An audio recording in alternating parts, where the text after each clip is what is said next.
is about to take water out of that river, and Israel is saying, if you do that, we're going to wage war against you. Why? Because that water runs into the Sea of Galilee. Yes. And so the hadith of the Prophet Muhammad ﷺ is now moving to center stage. If I say 50 years, and if I say I can be wrong, at least I'm giving you a wake-up call. A wake-up call that you're living in the age of the countdown. So don't be fighting each other over chicken feed. That's what you're doing. In South Africa in particular, the ulama fighting with each other. Sectarian conflicts over chicken feed. While this hugely important subject is so far away from them, it is unbelievable. When the water in the Sea of Galilee is drying up, and the state of Israel has ruled the world for a day which is like a week, then in Sahih Muslim we are told, a Muslim ruler will die and there will be disagreement concerning succession. And then a man is going to come out of Mecca. His name will be my name and his father's name will be my father's name, said the Prophet ﷺ. He'll have a broad forehead and a large nose. And he'll be known as Al-Mahdi. And he'd hurry from Medina to Mecca. As he approaches Mecca, people are going to come out to him, so this has to be a well-known person. Not some obscure non-entity, a well-known person. When the people of Mecca come out to him, they'll force him to accept the bay'ah, the oath of allegiance which legitimizes the leadership of the Amir al-Mu'mineen, bay'ah. He will accept the bay'ah at the Kaaba and then proclaim himself to be Al-Mahdi. It is only then that you would know that Al-Mahdi is here. So stop asking these foolish questions. Is he born already? Is he in Lebanon? Or maybe in Indonesia? That's foolishness. Al-Mahdi cannot emerge until Israel has become the ruling state in the world. Al-Mahdi cannot emerge until Dajjal has completed his mission. Al-Mahdi cannot emerge until the state of Israel has ruled the world for a day which is like a week. Al-Mahdi cannot emerge until the water has dried in the Sea of Galilee. So stop these foolish questions. He proclaims himself to be the Mahdi. There are going to be eclipses of the sun and the moon that month. But there have been eclipses of the sun and the moon in the past. But after he proclaims himself Al-Mahdi, he's going to be attacked from an army, with an army from Sham. That army comes down to the south, and armies are under the control of governments. And when that army is between Medina and Mecca going down south, the earth is going to open and swallow that army. That is the sign of all signs.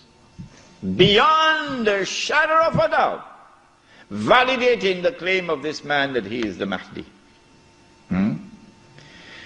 But Mecca has never been a Shia city. Never. And Mecca will not be a Shia city at that time. And Mecca will not come out to give allegiance to a Shia. And so you have to be living on the moon to believe that the Mahdi is going to be Shia. We do not say this to embarrass the Shia, or to be uncharitable to them, or to hurt their feelings in any way. This is just factual analysis.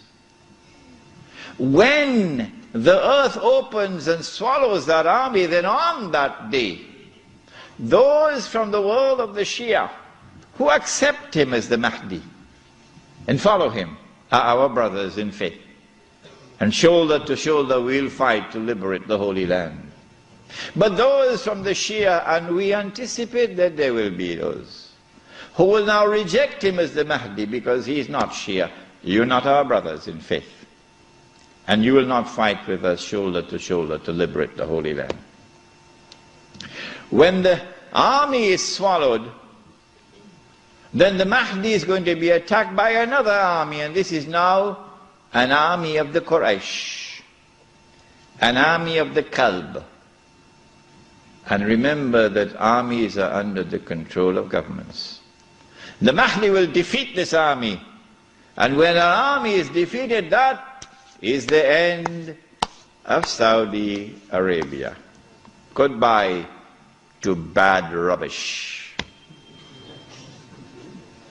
Goodbye to bad rubbish. Let it be recorded in my book tonight. Let it be recorded in your book tonight. Goodbye to bad rubbish. The most monstrous betrayal of Islam ever committed in history, committed by those who control that state. Now Darul Islam is restored. Yeah, this is Islam, not that. Why is Iran's oil? This was last night's lecture. I explained this last night. That when Israel wages a big war, which is coming up, which is why Bush has to attack Iran, so that Israel can now wage the war and not appear to be an aggressor, which is why Abdullah of Jordan has his suitcases packed already. When Israel wages a big war, in order for her to become the ruling state in the world, she'll have to seize the oil. Saudi oil, Iraqi oil, Kuwaiti oil, etc. But I said, I don't think they'll touch the Iranian oil. Why? He asks. The answer is, without in any way being disrespectful to the Shia, without in any way being uncharitable to the Shia, no, that's not my method. Anyone who declares of Abu Bakr Siddiq radiallahu ta'ala anhu, he was a usurper, is misguided. And anyone who compounds that by declaring that Umar Farooq radiallahu ta'ala anhu was a usurper is doubly misguided. And anyone who further compounds that by declaring of a third of the eminent companions of the Prophet Muhammad alayhi salatu wasalam, that Uthman Ghani radiallahu ta'ala anhu was a usurper, is casting a massive vote of no confidence in Muhammad sallallahu ta'ala alayhi wasallam. The three of his foremost companions were usurpers, robbing people of their legitimate position, like robbers and bandits. So anyone who declares of this, like this, are a people who are significantly misguided. That's all. This is not an uncharitable statement.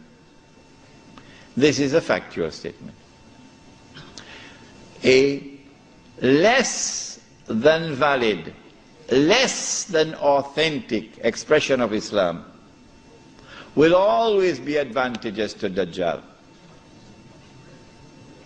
Because if this less than authentic expression of Islam is the only Islam which can mount a successful Islamic revolution, the only one, then the Muslim masses around the world will eventually be told that is the valid Islam, because that's the only one which has succeeded in the world. So you should give up the authentic Islam that you have and adopt that less than authentic Islam. Why would Israel want to dismantle such a state? No, it will not be in the interest of Israel to attack and seize the Iranian oil. But having said this, let it be clear that this is meant not, this statement of mine is not meant to show any disrespect whatsoever to the leadership of the revolution in Iran. Imam Khomeini and all those who fought the regime of the Shah with such matchless courage. I honor them and I respect them, and I'll never say anything hurtful about them. What is the role of Freemasons in the globalization subject? The Freemasons are an organization which have their roots in ancient Israel, Banu Israel from the earliest times. The Freemasonry movement, however, was hijacked by the Europeans who put on the clothing of Judaism. European Jew. Yes, Sheikh Sadi, here we are. This is something for you. It's a gift. The Freemasonry now has been hijacked by them, and they're using it as a front organization so that they can stand behind. So you attack World Trade Center, but your fingerprints are not on the crime. You're behind. You attacked the World Trade Center in 1991, and you put Sheikh Omar Abdul Rahman behind bars, the blind Sheikh. But the Jewish fingerprints are not on the crime. You attacked the U.S. mission in Tanzania, the U.S. mission in Kenya, Tanzania and Kenya, and you believe that we are blind. We know you did it. You attacked. But you blame Osama bin Laden for that. But guess what? One day, يَوْمَئِذٍ تُحَدِّثُ أَخْبَارَهَا بِأَنَّ رَبَّكَ أَوْحَى لَهَا. One day the earth will speak. And all your lies are now going to be exposed. And on that day we'll have confirmation for what we now suspect.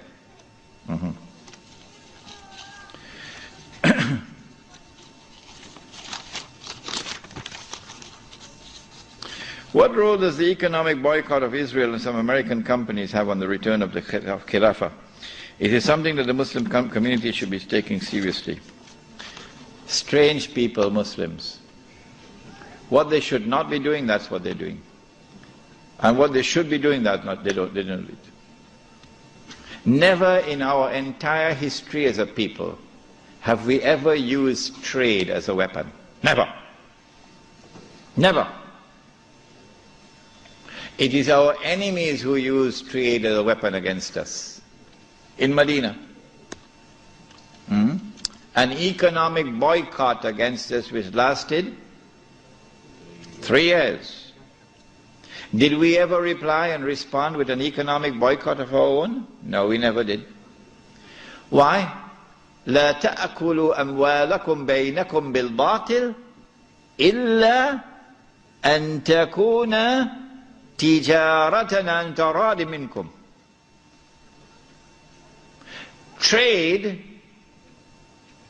should be conducted in such a way that there is mutual benefit, says the Quran. So when you impose an economic boycott on somebody, you're hurting yourself. You're allowed to trade with your enemy, because in trade there's mutual benefit. The only thing that is prohibited is to trade with the enemy at times of war, in weapons of war. That is prohibited. So an economic boycott on the United States of America, and you're not going to drink Coca-Cola, well, you should not have been drinking it in the first place.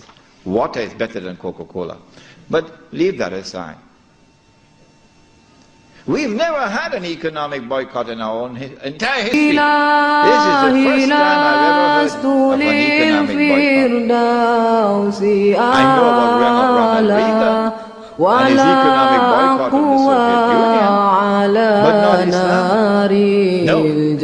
So from my perspective, it is wrong to engage in the use of trade as a weapon against an